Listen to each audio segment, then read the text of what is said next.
નમસ્તે વિદ્યાર્થી મિત્રો, આજે આપણે ધોરણ 12 ની અંદર આંકડાશાસ્ત્ર વિષયમાં પ્રકરણ નંબર 1 સૂચકાંક વિશે આપણે આગળ અભ્યાસ કરશું. સૂચકાંકની અંદર લાસ્ટ વિડિયોની અંદર આપણે સ્વાધ્યાય 1.3 માં દાખલા નંબર 1 અને 2 આપણે જોયા હતા. હવે આપણે ત્યાર પછીના જે દાખલા આવે છે તે લાસ્પિયર પાસે અને ફિશનના સૂચકાંકના દાખલા આવે છે, જે આપણે હવે દાખલા જોશું.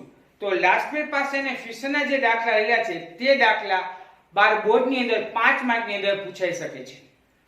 હવે તો સૌપ્રથમ આપણે લાસ્પિયર પાસે અને ફિશનના સૂચકાંકના સૂત્ર જોશું. સૌથી પ્રથમ પહેલું સૂત્ર આવશે લાસ્પિયરનો સૂચકાંક.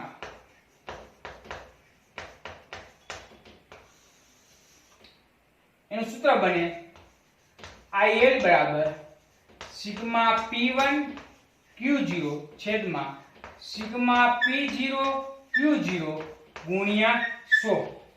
આનું સૂત્ર છે લાસ્પિયરનો સૂચકાંક IL બરાબર સિગ્મા P1 Q0 છેદમાં સિગ્મા P0 ગુણ્યા 100. અને બીજી રીતે યાદ રાખવા માટે 1000 યાદ રાખવાના. 1000 યાદ રાખો એટલે લાસ્પિયરનું સૂત્ર બની જાય. કઈ રીતે જો તમને શીખવાડું. IL બરાબર બંને બાજુ સિગ્મા દર્શાવી દે, P અને Q, P અને Q ગુણ્યા 100 કરી નાખી. હવે 1000 મૂકી દે આપણે 1000 બની ગયું લાસ્પિયરનું સૂચકાંક. તો લાસ્પિયરના સૂચકાંકનું સૂત્ર 1000 દ્વારા બનાવી શકાય છે. ત્યાર પછી બીજું સૂત્ર છે પાસેનો સૂચકાંક. પાસેનો સૂચકાંક એનું સૂત્ર બને IP બરાબર સિગ્મા P1 Q1 છેદમાં સિગ્મા P0 Q1 ગુણ્યા 100. IP બરાબર સિગ્મા P1 Q1 છેદમાં સિગ્મા P0 Q1 ગુણ્યા 100. તો આ સૂત્ર બનાવવા માટે આપણે યાદ રાખશું 1101. તો કઈ રીતે બની શકે? તો IP બરાબર બંને બાજુ સિગ્મા દર્શાવી P અને Q, P અને Q ગુણ્યા 100 કરી નાખી. હવે 1101 લખ નાખી 1101 એટલે કયું સૂત્ર બની ગયું? પાસેના સૂચકાંકનું સૂત્ર બની જાય. ત્યાર પછી ત્રીજો નંબરનું સૂચકાંક આવશે ફિશનનો સૂચકાંક.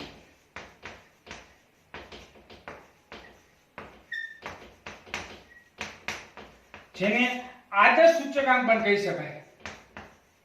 આદર્શ સૂચકાંક પણ કહેવામાં આવે છે. ફિશનનો સૂચકાંક જેનો આદર્શ સૂચકાંક પણ કહી શકાય તો પણ આપણે ફિશનનો સૂચકાંક શોધવાનો થાય. એનું સૂત્ર બને IF બરાબર રૂટની અંદર IL ગુણ્યા IP.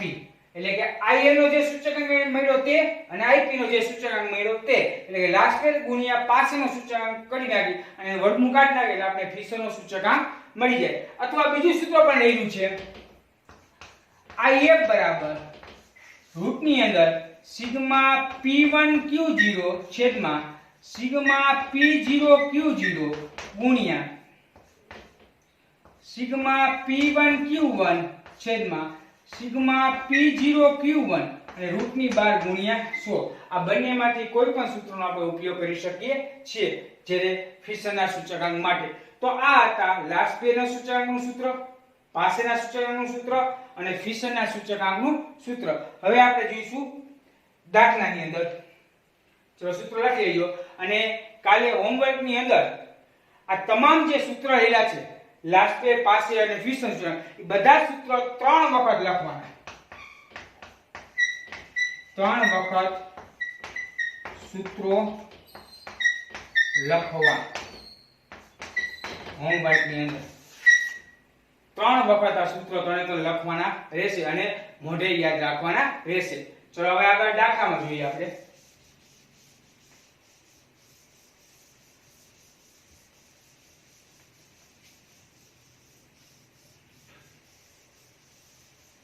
ચલો સ્વાધ્યાય 1.3 ની અંદર દાખલા નંબર 3 ની અંદર રકમમાં ધ્યાન રાખી સૌપ્રથમ.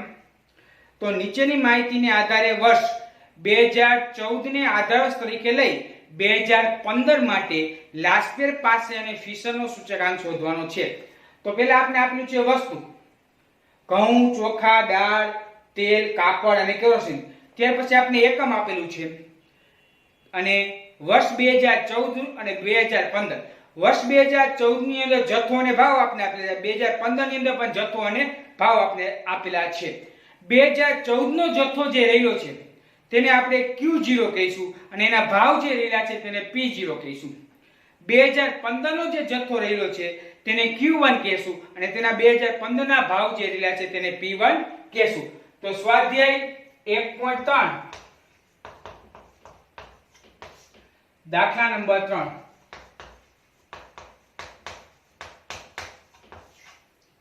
ચલો સૌથી પ્રથમ આપણે આપેલું છે વસ્તુ.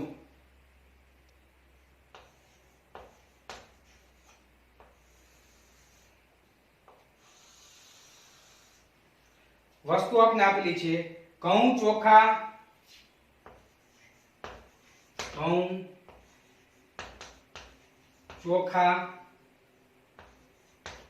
દાળ, તેલ, કાપડ અને કેરોસીન.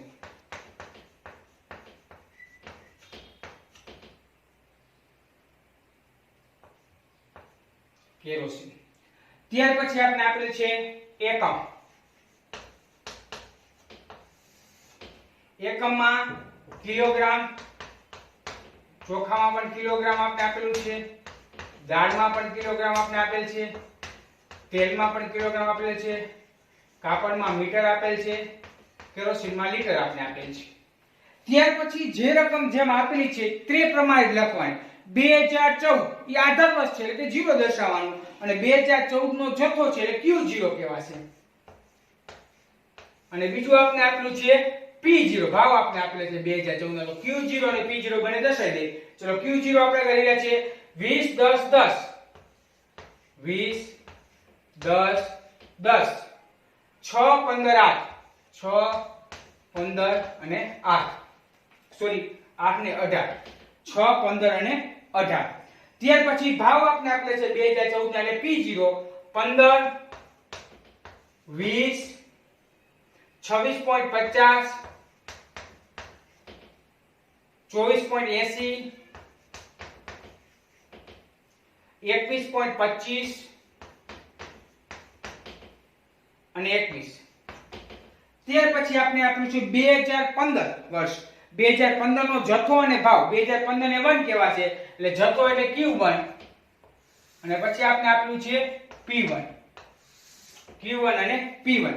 તો Q1 રહેલું છે, જથ્થો રહેલો છે 2015 નો 30 15 15 8 25 અને 30 અને ભાવ આપણે એટલે કે P1 આપણે આપેલા છે 2015 ના 18 31.25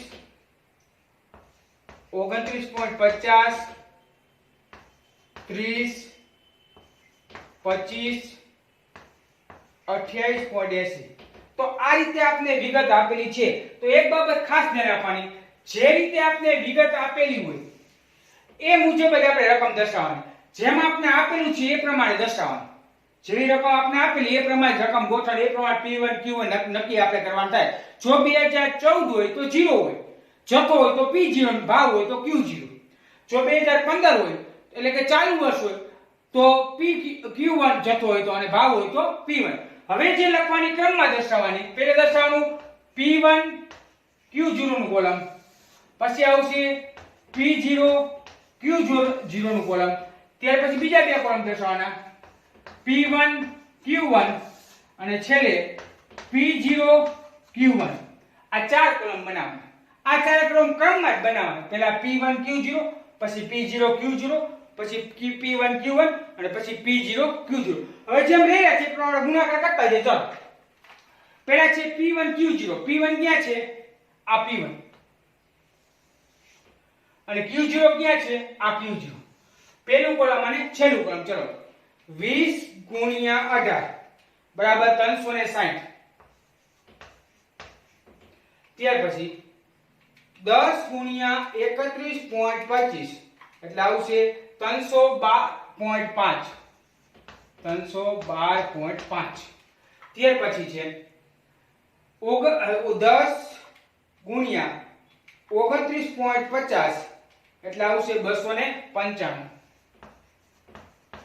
ત્યાર પછી 6 ગુણ્યા 30 એટલે 6 * 180 15 ગુણ્યા 25 375 ત્યાર પછી 18 ગુણ્યા 28.80 બરાબર 518.4 આનો સરળ કરીને આપણે મળી જશે સિગ્મા P1 Q0 ચલો સરળ કરી 360 plus 312.5 plus 295 plus 180 plus 375 plus 518.4 બરાબર 2040.9 2040.9 આ આપને મળ્યો P1 Q0 નો સરળ. હવે બીજું છે કોલમ P0 અને Q0. તો આને હવે કઈ જવું નથી.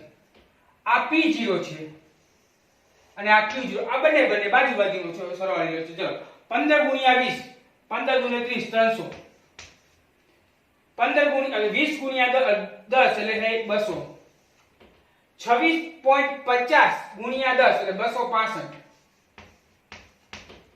24.80 ગુણ્યા 6 24.80 ગુણ્યા 6 તો આવશે 148.8 148.8 ત્યાર પછી 21.25 ગુણ્યા 15 તો બરાબર આવશે 318.75 318.75 અને છેલ્લે આવશે 18 ગુણ્યા 21 બરાબર 378 આનો સરળ આપણે કરી નાખી 300 plus 200 plus 265 plus 148.8 plus 318.75 plus 378 બરાબર 1610.55 એ આપણે મળ્યો સિગ્મા P0 Q0 નો સરવાળો 1610.55 1610.55 ત્યાર પછી હવે આપણે જોઈશું P1 અને Q1 આ જીરો કે નથી જોતા આપણે આ P1 Q1 નો ગુણાકાર આપણે કરી ચલો P1 અને Q1 એટલે P1 એ Q1 એ છે અને P1 આ બેયનો ગુણાકાર ચલો 30 ગુણ્યા 18 540 ત્યાર પછી 15 ગુણ્યા 20 15 ગુણ્યા 30 300 26.50 ગુણ્યા 15 26.50 ગુણ્યા 15 એટલે આવશે 397.5 397.5 ત્યાર પછી સોરી 30 ગુણ્યા 18 હતા 30 ગુણ્યા 18 એટલે આપણે 540 હવે આવશે 31.25 ગુણ્યા 15 બરાબર આવશે 468.75 468.75 ત્યાર પછી 15 ગુણ્યા 29.50 આવશે 15 ગુણ્યા 29.50 તો આપણે મળશે 442.5 442.5 ત્યાર પછી 8 ગુણ્યા 8 * 24 240 ત્યાર પછી 25 ગુણ્યા 25 25 ગુણ્યા 25 625 અને ત્યાર પછી મળશે 30 ગુણ્યા 28.80 તો બરાબર આવશે 864 864 સરવાળો કરીએ આપણે મળશે સિગ્મા P1 Q1 ચલો 540 plus 468.75 plus 442.5 plus 240 plus 625 plus 864 બરાબર 3180.25 3180.25 હવે છેલ્લું આપણે જોઈએ P0 અને Q0 આને જો Q1 આપણે આને જોતા હવે P0 અને Q1 તો P0 ક્યાં છે આ P0 અને Q1 ક્યાં છે આ Q1 P0 અને Q1 આ બેનો સરળ તો 15 ગુણ્યા 15 તો 45 450 20 ગુણ્યા 15 15 ગુણ્યા 30 300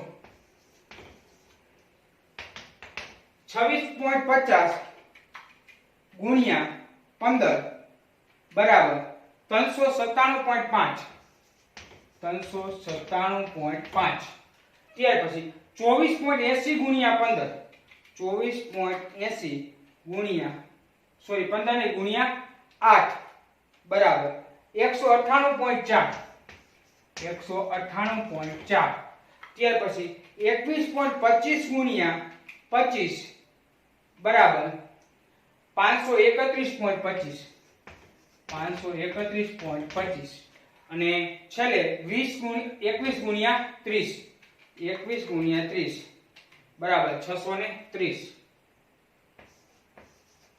સરળ કરીએ આપણે સિગ્મા P0 Q1 ચલો સરળ કરીએ 450 plus 300 plus 397.5 plus 198.4 plus 531.25 plus 630 બરાબર 2507.15 બધાયના ટોટલ થઈ જાય પછી આપણે આ ચાર કોલમ કમ્પ્લીટ થઈ જાય પછી આપણે સૂત્ર મૂકવાનું પહેલા લાસ્ટ પીરિયડ માટે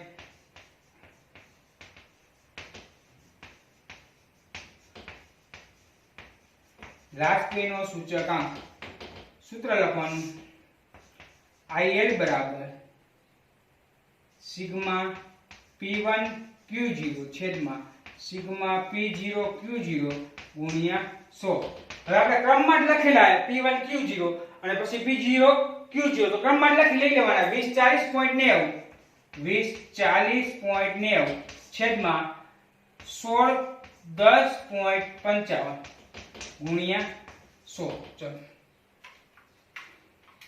2040.9 ગુણ્યા 100 ભાગ્યા 1610.55 બરાબર 126.72 126.72 લાસ્ટ પછી પાસેનો સૂચકાંક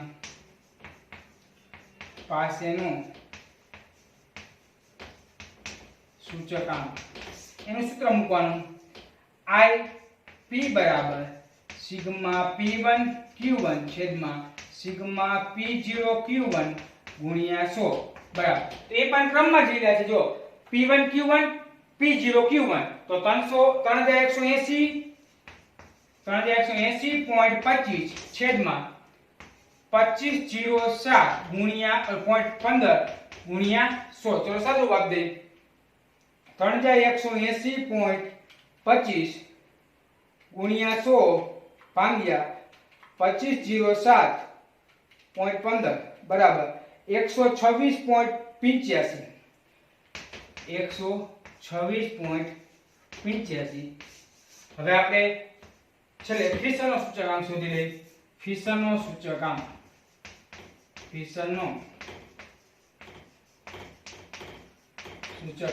તેનું સૂત્ર બને IF બરાબર રૂટની અંદર IL ગુણ્યા IP તો IL બરાબર કેટલા મળ્યા 126.72 ગુણ્યા IP કેટલા મળ્યા આપણે 126.85 બરાબર ચલો બેનો ગુણાકાર છે રૂટ કાઢ લાગી 126.72 ગુણ્યા 126.85 બરાબર અને રૂટ કાઢ નાખી સીધું એટલે મળશે 126.78 બેનો ગુણાકાર કરી નાખો પહેલા બેનો અને સીધી રૂટની નિશાની તમને આપેલી રૂટ દબી જો તમને ફિશરનો સૂચકાંક મળી જાય તો આ રીતે આપણે લાસ્પિયર પાસે અને ફિશરનો સૂચકાંક શોધી શકીએ છીએ પણ એક બાબત ખાસ ધ્યાન રાખવાની P1 Q0 નો ગુણાકાર કરતી વખતે P0 Q0 નો ગુણાકાર કરતી વખતે P1 Q1 નો ગુણાકાર કરતી વખતે P0Q1 નો ગુણાકાર કરતી વખતે રકમ આડા હોવી લેવાય ન જાય, ખાસ ધ્યાન રાખજો. જે રકમ રહેલી છે એ બેની ગુણાકાર થવો જોઈએ. તો આ રીતે લાસ્પેર પાસે અને ફિશરનો સૂત્ર દ્વારા આપણે સૂચકાંક શોધી શકીએ છીએ. હવે આવો જ દાખલો તમને હોમવર્ક ની અંદર આપું છું, જે તમારે લેસનમાં કરવાનો રહેશે.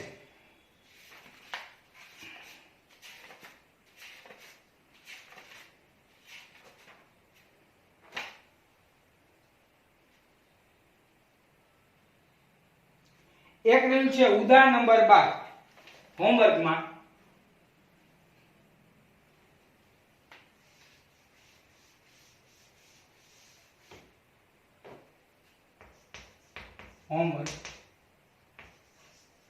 ઉદાહરણ નંબર 12 ચેપ્ટર 1 માંથી ઉદાહરણ number 12 page number 22. Page number 22 પાઠ્યપુસ્તકના પેજ નંબર 22 ઉપર. ત્યાર પછી સ્વાધ્યાયનો આપી દઉં તમને એકાદો.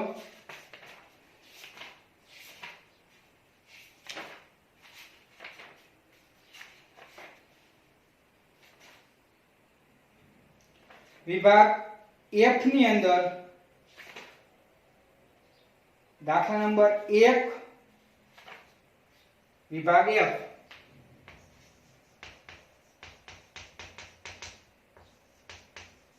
દાખલા નંબર 1 ઉદાહરણ 12 અને દાખલા નંબર 1 એને એકના પેજ નંબર એલા છે 53 54 માં. પેજ નંબર છે 53 અને 54. પેજ નંબર 53 અને 54 માં રહેલો છે.